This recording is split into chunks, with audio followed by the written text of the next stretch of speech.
त्रैगुण विषया वेदा निस्त्रय गुणो भवार्जुन। निर्द्वंदो नित्य सत्वस्थो निर्योगक्षेम आत्मवान। अर्जुन, वेदा त्रैगुण विषया, जो वेद हैं वो 3 गुणों तक का ही विवेचन करते हैं। सतोगुणी, रजोगुणी, तमोगुणी वार्ता करते हैं। तो निस्त्रैगुण भवार्जुन, तू त्रिगुणातीत हो जा, निस्त्रैगुण हो जा, निर्द्वंद हो जा। निर्द्वंद माने दुख सुख, लाभ हानि, जय पराजय, मान अपमान, ये द्वंद हैं। इन द्वंद्वों से जो ऊपर उठ जाए उसको कहते हैं निर्द्वंद। और ये निर्द्वंद शब्द का प्रयोग लोग ग्राम्य भाषा में कहते अब हम सब जानवर दिए बेच, और खेती पाती सब जो है वो भी बो गई है, अब हम निर्द्वंद हैं भैया। वो यही के निर्द्वंद मान रहे हैं। पर ये नहीं जानते हैं आज बेचे और कल खरीदोगे, फिर द्वंद में फंस जाओगे। तो निर्द्वंद यहाँ पर है, नित्य भगवत लीला में विलीन हैं, उनको ही कहा गया है। निर्द्वंदा नित्य सत्वस्था, जो नित्य सत्वस्थ है। सत्वस्थ कौन है? बोले सत्य तत्व में जो स्थित हैं, परमात्मा में जो स्थित हैं। निर्योगक्षेम आत्मान भव, और योगक्षेम को न चाहने वाला और स्वाधीन अंतःकरण वाला भाव तू हो जा। यावान अर्थोदपाने सर्वथा संप्लुतोदके तावान सर्वेषु वेदेषु ब्राह्मणस्य विजानता।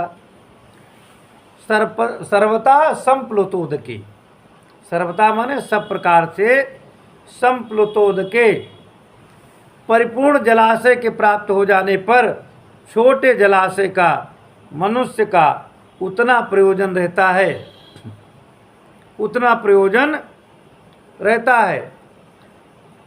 जैसे बहुत बड़ा समुद्र मिल जाए तो तालाब की, नदी की जरूरत नहीं रहती पानी के लिए। उसी प्रकार से जो लोग परमात्मा को प्राप्त कर लेते हैं, शुद्ध संसार की वासनाओं में उनकी स्थिति नहीं रह जाती, उनसे वो परे हो जाते हैं। विजानता ब्राह्मणस्य सर्वेषु वेदेषु तावान। विद्वान ब्राह्मण का, ब्रह्म तत्व को जानने वाले व्यक्ति का समस्त वेदों में उतना ही प्रयोजन रह जाता है जितना प्रयोजन समुद्र को प्राप्त हो जाने पर तालाब के प्रति रहता है। कर्मण्येवाधिकारस्ते मा फलेषु कदाचन मा कर्म फल हेतुर्भूर्मा ते संगोस्त कर्मणि ते कर्मण्येव अधिकारा फलेषु कदाचन मा। हे अर्जुन, तेरा कर्म करने मात्र में ही अधिकार है, फलों में कभी नहीं। हमारा आपका कर्म करने में अधिकार है। खेती बो सकते हो, लेकिन जितना चाहो उतना पैदा नहीं कर सकते। ये भगवान की देनी है। पता लगा सब कुछ ठीक ठाक हो गया और पत्थर पड़ गए, तो फल में भगवान का अधिकार है, तुम्हारा अधिकार नहीं है। आदमी तो सब काम अच्छे अच्छे के लिए करता है, पर परिणाम भगवान के हाथ में। धरती पर कोई आदमी कार एक्सीडेंट के लिए खरीदता है, सब लोग उस सवारी करने के लिए। भैंस को सब लोग दूध खाने के लिए पालते हैं, कोई ये थोड़ा नहीं करते कि इसको खरीदेंगे मर जाएगी, वो तो विकल्प है। तो ये जो कुछ भगवान जैसे वाले, जो इच्छा भगवान की है और तुम्हारी भी इच्छा है तो वो काम हो जाएगा। जैसे तुम्हारी भी इच्छा है घर बन जाए, भगवान की इच्छा है घर बन जाए। तो आप सब इंतजाम किए और बन करके खड़ा हो गया। तुम्हारी इच्छा है, भगवान की नहीं है। तो तुम सारा इंतजाम किए, एक ट्रक गिट्टी गिरवाए दिए, मोरंग ले आए, सरिया सीमेंट सब ले आए, और भगवान की इच्छा नहीं, तुम भी ऊपर से गिरे, पैर टूट गया। अब जो मकान बनवाने में पैसा था वो पैर सुधारने में लग गया। तो ये फल ईश्वर के हाथ में है, हमारे हाथ में कर्म है। हम कर्म कर सकते हैं। वही भगवान कहते हैं, ते कर्मण एव अधिकारा फलेषु कदाचन मां। अर्जुन, तेरा कर्म करने मात्र में अधिकार है, फल में नहीं। फल भगवान के हाथ में है।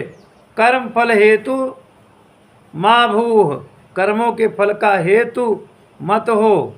और ते अकर्मण संगा माँ अस्तु, और तेरी कर्म न करने में भी रुचि न हो। ये भी मत सोचो कि हम कर्म न करें जब फल में हमारा अधिकार ही नहीं है। मूर्ख लोग तो ऐसे अर्थ करते हैं, कहते जब फल में हमारा अधिकार ही नहीं है तो हम कर्म करेंगे। ये भी बात नहीं। फल नहीं मिलेगा ये नहीं कहा, कहा अधिकार नहीं है। जैसे आम के पेड़ पर कोई फल तोड़ने चला जाए, उसे तो फल चाहिए और कुछ आगे पीछे नहीं सोचना है।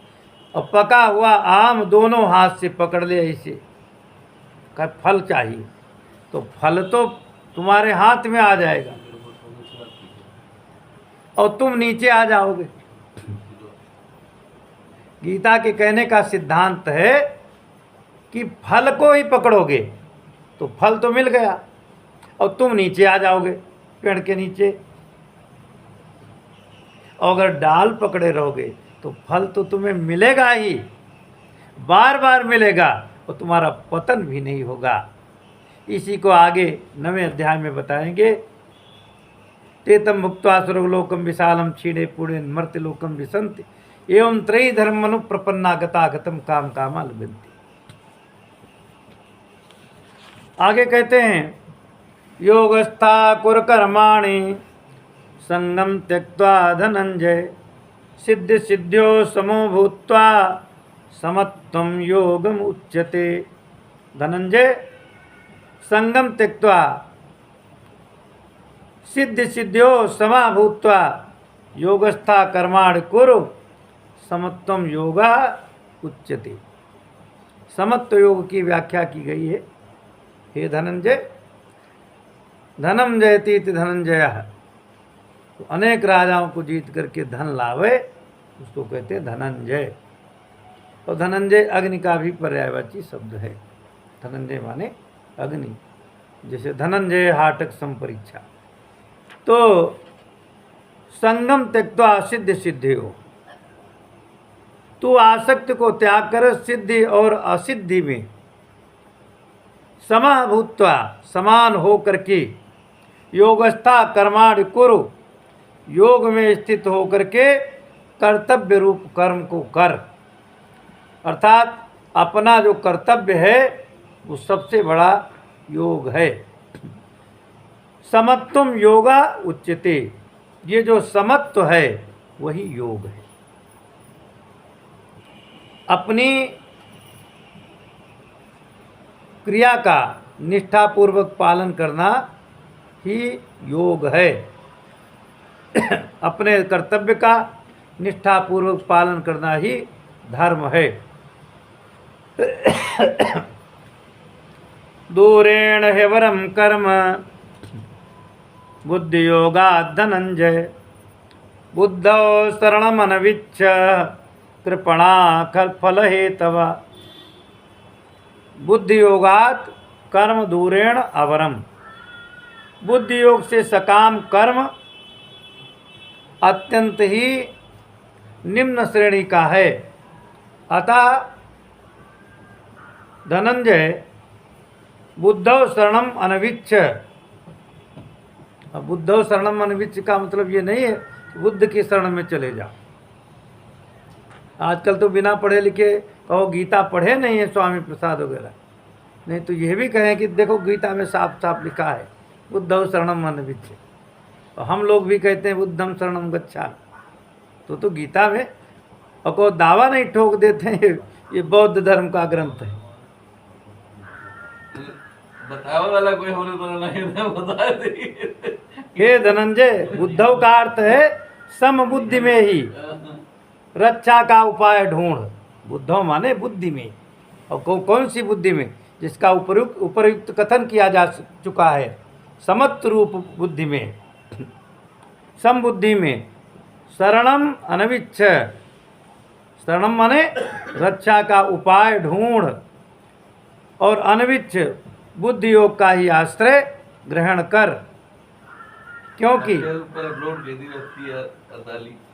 ही फल हेतवा कृपणा, फल हेतवा कृपणा, फल के हेतु बनने वाले अत्यंत कृपण हैं। कृपण माने दीनहीन है। बुद्धि युक्तो जहाति है उभे सुकृत दुष्कृते, तस्माद् योगायुज्यस्व योगा कर्मसु कौशलम। समबुद्धि युक्त पुरुष पुण्य और दोनों पाप दोनों को इसी लोक में त्याग देता है। पुण्य और पाप जब दोनों इसी लोक में छूट जाते हैं, इसी लोक में जब पुण्य और पाप से मुक्त हो जाता है, तो समरूप योग में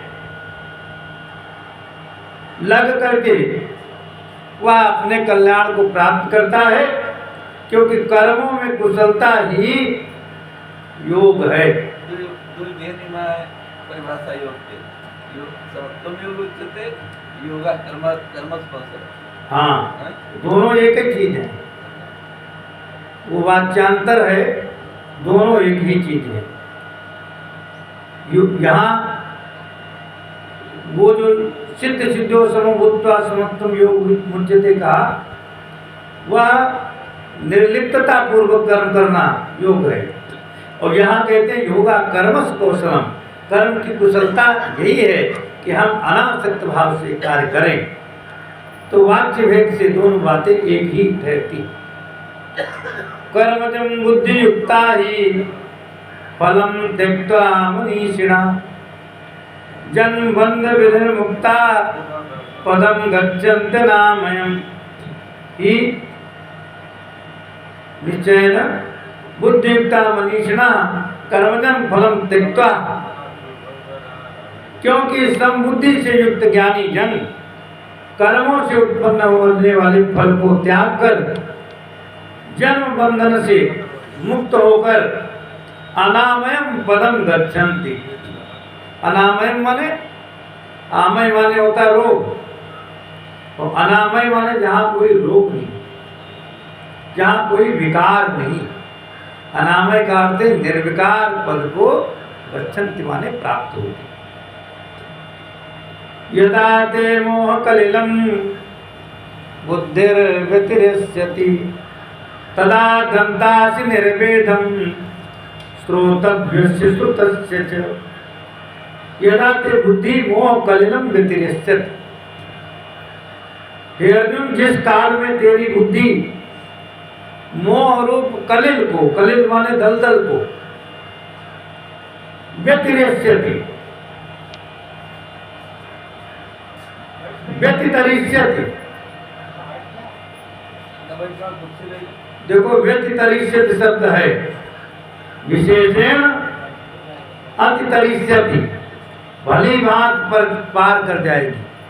हे अर्जुन, जिस समय तेरी बुद्धि मोह रूप दलदल को भली भांति पार कर जाएगी, तदा माने उस समय श्रुतस्य च श्रोतव्यस्य निर्वेदम गन्तास, सुने हुए और सुनने में आए हुए, निर्वेदम, निर्वेद माने वैराग्य, वैराग्य को गन्तासि, गन्ता असि प्राप्त हो जाएगा। स्तुति विप्रतिपन्ना ते यदा स्थास्यति निश्चला, समाधावचला बुद्धि तदा योगमवाप्स्यसि। श्रुति विप्रतिपन्ना ते, श्रुति विप्रतिपन्ना ते बुद्धि यदा समाधौ निश्चला अचला स्थास्यन्ति, भांति भांति के वचनों को सुनने से विचलित हुई तेरी बुद्धि जब परमात्मा के अचल स्वरूप में स्थिर हो जाएगी, ठहर जाएगी, तथा योगम अवाप्स्यसि, तब तू योग को प्राप्त हो जाएगा। योग माने समत्व योग को प्राप्त हो जाएगा। तब अर्जुन ने पूछा, महाराज स्थित प्रज्ञ से का भाषा समाधिस्तस्य केशव स्थिति किम प्रभासेत किमासीत ब्रजेत किम।